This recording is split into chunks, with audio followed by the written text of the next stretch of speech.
इसको अगर 100 दफा कोई शख्स पढ़ ले, अच्छा। ला हौला वला कुव्वता इल्ला बिल्लाह, सही सही। लेकिन पढ़ना कैसे है? पढ़ना इस तरह नहीं है कि आप बस पढ़ते जाएं। ये है क्या? ला हौला वला कुव्वता इल्ला बिल्लाह असल में क्या है?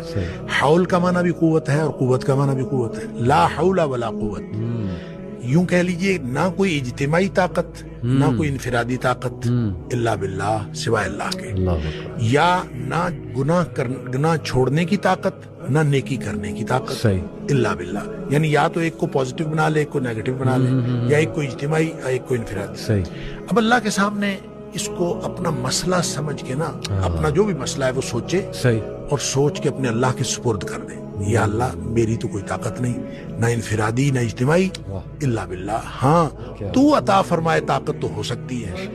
यूं मैं इसको कहता हूं, ये बेबसी का कलमा है। बेबस आदमी अपने अल्लाह के सामने बेबसी का इजहार करे इस कलमे के जरिए। सही सही।